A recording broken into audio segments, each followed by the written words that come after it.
Hi everyone, কি অবস্থা সবার? আমি রান্না বসাইছি এখানে। তো এইটা গ্যাস আছে, হ্যাঁ এটার মধ্যে একটু গ্যাস আছে আর এটার মধ্যে একেবারেই নাই। এখানে আমি শাক আর এখানে আমি ডাল বসাইছি। এই যে দেখো, মানে আমার ফেস দেখে বুঝতে পারছেন মাত্র ঘুম থেকে উঠছে। এখন রাত কয়টা বাজে জানো? দাঁড়াও দেখাইতেছি রাত কয়টা বাজে। 4:19 বাজে আর কি, 4:19। এখন আমি রান্না বসাইছি গাইজ, দেখো এই যে এখানে শাক আর এখানে ডাল আর মাছ ভিজাইছি আর কি। এই যে তারপরও গ্যাস নাই, এই যে এটার মধ্যে একটু একটু আছে আর এটার মধ্যে একটু ভালো আছে আর কি, আলহামদুলিল্লাহ। আজকে কতদিন যাবৎ গ্যাস টোটালি অফ, আমাদের গ্যাসের সাথে কোনো কালেকশন নাই। গ্যাস আমরা রান্নাবাড়ি করি যেটাতে, এটার মধ্যে রান্না করতে অনেক টাইম লাগে, কারণ সকালে নাস্তা বানানোর জন্য রান্নাবাড়ি করো, রাতের জন্য, মানে সব মিলে একটা ঝামেলা করে যেতাম।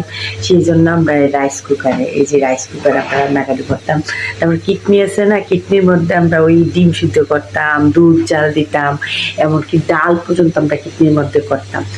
তো আজকে আমার শ্বশুর আমার 3:30 বাজে আমার ডাইকে দিছে তাড়াতাড়ি উঠে, কারণ আমার শ্বশুর 3:30 বাজে ওঠে তাহাজ্জুদ পড়ার জন্য। তা আমার ডাকতেছে, উঠে উনি চেক দেয় সবার আগে, প্রত্যেক দিনই চেক দেয়, কিন্তু গ্যাস থাকে না। তো সেই জন্য আমরা কি করি, এই 5:30 বাজে 2টা দেনিকার মধ্যে বসাই। কিন্তু আজকে 3:30 বাজে আমার শ্বশুর ডাকতেছে, উড়ো উড়ো উড়ো উড়ো। ঘুম আমার, আমি ঘুমলে তাড়াতাড়ি উঠা।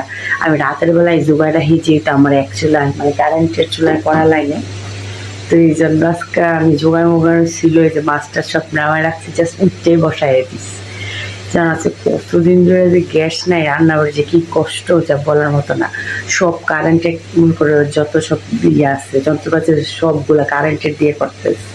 তো আজকে আসছে আলহামদুলিল্লাহ, সবাই ঘুরে ঘুমাইতেছে আর আমি মশার কামড় খাইতেছি আর রান্না করতেছি। মানে ভাবতে পারছো, তো একটা আনন্দ কাজ করতেছে যে গ্যাসটা আসছে, আবার যে কোনো সময় চলে যেতে পারে।